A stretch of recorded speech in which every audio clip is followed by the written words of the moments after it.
నమస్తే సార్. నమస్తే. Sir, CM Revanth Reddy ఒక మాట అన్నారు. భార్య భర్తల ఫోన్ ట్యాపింగ్ కూడా చేశారు, వాళ్ళ మాటలు కూడా సీక్రెట్ గా విన్నారు అని చెప్పేసి ఆరోపించారు.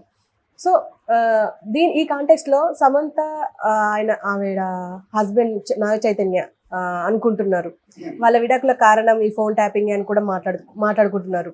సో మీరేమంటారు దీని గురించి? అంటే సమంత నాగ చైతన్య జంట పరిస్థితి ఎలాగంటే ఎక్కడేం జరిగినా వాళ్ళకి ఆపాదిస్తున్నారు. దాని బదులు వాళ్ళిద్దరూ కెమెరాల ముందుకు వచ్చి మేమిద్దరం ఎందుకు విడిపోయామో చెప్పేస్తే పోయేది, ఈ గొడవ ఉండదు.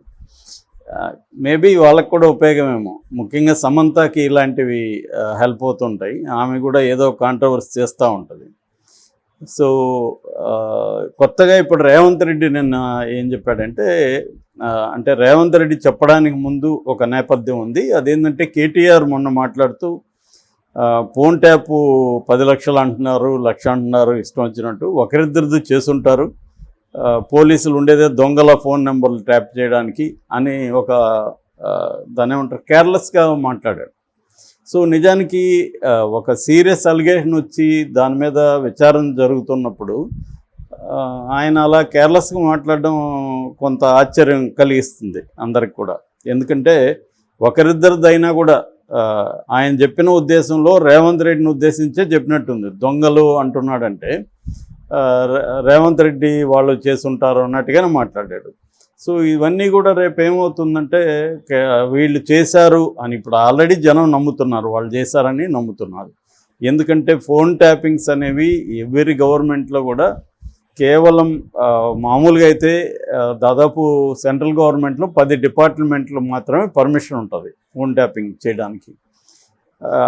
స్టేట్లో ఫోన్ ట్యాపింగ్ ఎక్విప్మెంట్ కొనాలంటే విత్ ఇన్ ద నేషన్ కొనచ్చు. కొన్నాక మళ్ళీ హోమ్ డిపార్ట్మెంట్కి, హోమ్ శాఖలో ఉండే ఇంటర్నల్ సెక్యూరిటీ డిపార్ట్మెంట్కి వీళ్ళు చెప్పాల్సి ఉంటుంది. అదే ఇంటర్నేషనల్గా వేరే దేశం నుంచి కొనాలంటే ముందస్తుగా ఇంటర్నల్ సెక్యూరిటీ నుంచి క్లియరెన్స్ తీసుకోవాలి.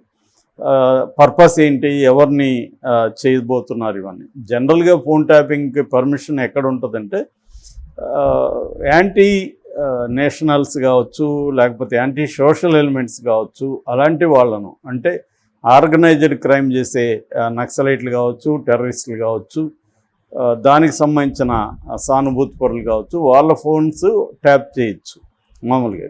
కానీ నాకు తెలిసి ఏ గవర్నమెంట్ కూడా అంతవరకే పరిమితం కావు. తమ రాజకీయ ప్రత్యర్థుల్ని చేస్తారు. అదే కాకుండా పౌర హక్కుల సంఘాల నాయకులు, అంటే తమని ఇబ్బంది పెడుతున్న పౌర సమాజానికి సంబంధించిన నాయకులు కావచ్చు, ప్రతిపక్షాలు కావచ్చు, ప్రజా సంఘాలు కావచ్చు, వ్యక్తులు కావచ్చు, వాళ్ళందరివి చేస్తుంటారు. ఇంకా ముందుకెళ్ళి బాగా హైలీ వెల్తీ పీపుల్ని కూడా చేస్తారు. ఎందుకంటే ప్రతి ఒక్కరూ ఇండియాలో ఏంటంటే హైలీ వెల్త్ పోగేసుకున్న ప్రతి ఒక్కరూ ఎక్కడో చోట లాని బ్రేక్ చేయకుండా ఉండరు, లాని బ్రేక్ చేస్తారు. అది వాళ్ళకు కూడా తెలుసు. సో లాని ఎక్కడ బ్రేక్ చేశారో వీళ్ళ దగ్గర కాంక్రీట్ ఇన్ఫర్మేషన్ ఉంటే వాళ్ళని బెదిరించవచ్చు, ఫండ్ లాగచ్చు, ఇవన్నీ ఉంటాయి. కాబట్టి ఇవన్నీ చేస్తారు. కాకపోతే ఏంటంటే ఇప్పటి వరకు ఎవరు కూడా ఇంత సీరియస్గా ఫోన్ ట్యాపింగ్ మీదకి వెళ్ళలేదు. రేవంత్ రెడ్డి వెళ్ళాడు. ఇప్పుడు అక్కడ జగన్ మీద ఆరోపణలు ఉన్నాయి. జగన్ అంతకుముందు చంద్రబాబు మీద ఆరోపణలు చేశాడు. సో చంద్రబాబు పీరియడ్లో కూడా వాళ్ళు ఇట్లాగే ఇల్లీగల్గా మన ఇజ్రాయెల్ నుంచి తెప్పించారని జగన్ కూడా ఆరోపణ చేశారు. కానీ జగన్ కూడా ఆ విషయం మీదకి వెళ్ళలేదు. చంద్రబాబు పీరియడ్లో ఫోన్ ట్యాపింగ్ చేశారా లేదా. రేవంత్ రెడ్డి వెళ్తున్నాడు. సో ఈ కాంటెక్స్ట్లో కేటీఆర్ అలా చెప్పడం అనేది ఒక రకమైన షాకింగ్గానే ఉంది.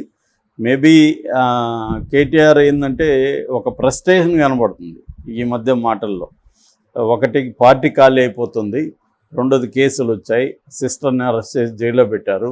తమను కూడా అరెస్ట్ చేసే అవకాశాలు ఉన్నాయి. ఒక పక్క ప్రజల్లో కూడా మినిమం సింపతి కూడా లేదు ఆ ఫ్యామిలీ మొత్తం మీద.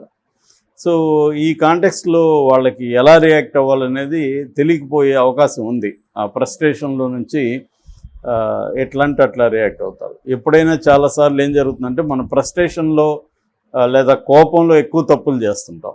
ఎందుకంటే అది ఆ ఎమోషన్ని మనం కంట్రోల్ చేసుకోలేక మనం ఎక్కువ తప్పులు చేసే అవకాశం ఉంది.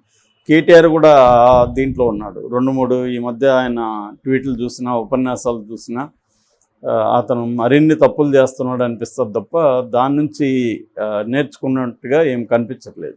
ఈ కాంటెక్స్లో రేవంత్ రెడ్డి దాన్ని సమాధానం ఇస్తూ 2 విషయాలు చెప్పాడు. ఒకటి, కేటీఆర్ స్వయంగా చెప్తున్నాడు, ఒకరిద్దరిని ట్యాప్ చేస్తే ఏమవుతుంది అంటున్నాడు. ఏమవుతుందంటే నువ్వు మీ అయ్యా ఇద్దరు జైల్లో పోయి చెప్పకూడదు తింటారు అన్నది మాట్లాడాడు. అంటే ఇక్కడ ఓవరాల్గా ఏంటంటే ఇప్పటి వరకు అధికారుల మీదనే ఫోకస్ చేస్తుంది. ఈ దాదాపు దీంట్లో ఇన్వాల్వ్ అయిన అధికారులందరూ కూడా అరెస్ట్ అయిపోయినారు. నిన్న కూడా రాధాకృష్ణ అని ఆయన ఎస్కేప్ అయినాడు, ఆయన కూడా అరెస్ట్ చేశారు, కోర్టుకు పెట్టారు, 14 days జ్యుడిషియల్ కస్టడీకి పెట్టారు.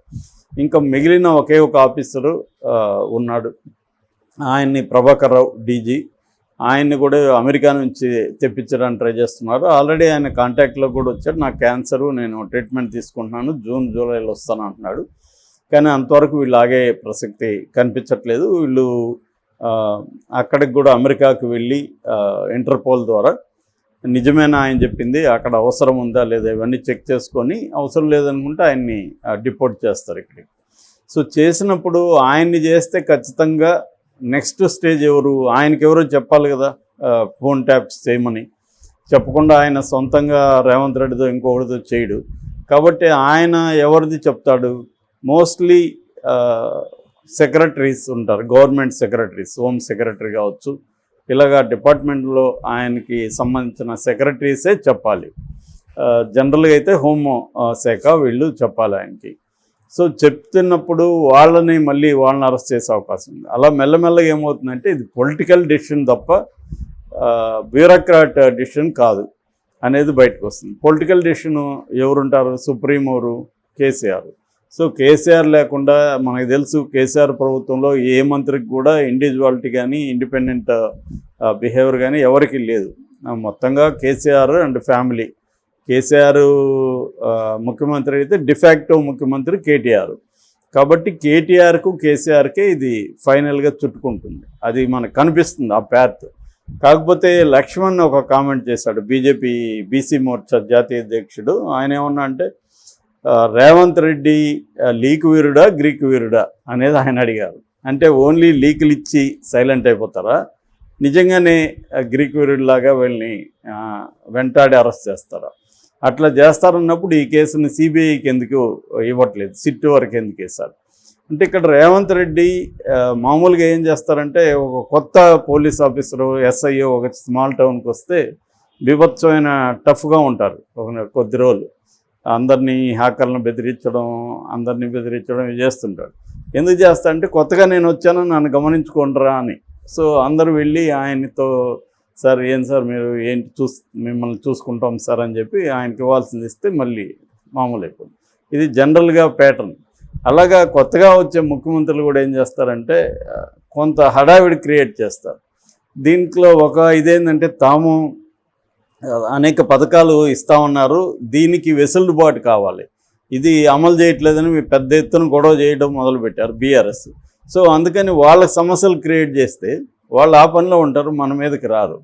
సో దిస్ ఈజ్ ద ఒకటి. రెండోది ప్రజల మూడు కూడా డైవర్ట్ చేయొచ్చు. ఇప్పుడు ఆ మధ్య అంత పెద్ద ఎత్తున అప్లికేషన్ తీసుకుంటున్నాము అన్నిటికీ అన్నారు, అవి ఎంత అమలు అవుతున్నాయి, ఏం జరుగుతుంది, ఎంత వేగంగా జరుగుతుంది, ఏమీ ఇప్పుడు చర్చకు రాలేదు. మీడియా అటెన్షన్ కానీ ప్రజల అటెన్షన్ కానీ వీటి చుట్టూకి వెళ్ళిపోయింది. కవిత అరెస్టు, ఫోన్ ట్యాపింగు, ఇదంతా కూడా డైవర్షన్ పాలిటిక్స్. సో ఇంతవరకే ఉపయోగించుకుంటాడా ఆయన, నిజంగా అరెస్ట్ల వరకు వెళ్తాడా అనేది ఇంపార్టెంట్ అనమాట. సో అదే ప్రశ్నని లక్ష్మణ్ రైజ్ చేశాడు, ఇతను నిజంగానే అరెస్టులు చేస్తాడా లేకపోతే అంతవరకే. ఇంకొక ప్రయోజనం ఏంటంటే కేసీఆర్ ఫ్యామిలీ ఇన్ని రకాల కుంభకోణాల్లో చేసుకుంటూ వచ్చారు ఇంతకాలం అని చెప్పడం ద్వారా ప్రజల్లో వాళ్ళకి ఏ రకమైన సింపతిని కూడా లేకుండా చేసుకోవడం, ఇంకా నెగిటివిటీని పెంచడం, తద్వారా లోక్సభ ఎన్నికల్లో ఎక్కువగా లబ్ధి పొందడం అనేది కూడా కాంగ్రెస్ స్ట్రాటజీ. ఎందుకంటే ఇప్పుడు కాంగ్రెస్లోని అసమ్మతి రాకుండా చూసుకోవాలంటే రేవంత్ రెడ్డి ముందున్న కర్తవ్యం ఏంటంటే ఈ ఎంపీ ఎలక్షన్లలో మెజారిటీ సీట్లను సంపాదించడం, దానివల్ల ఆయన స్థానం సుస్థిరం అవుతుంది. సో వీటన్నిటి రీత్యా అనేక కుంభకోణాలని బయటికి తీస్తున్నాడు. కానీ ఇవి లాజికల్ ఎండ్కి వెళ్తాయా లేదనేది మనం చూడాలి.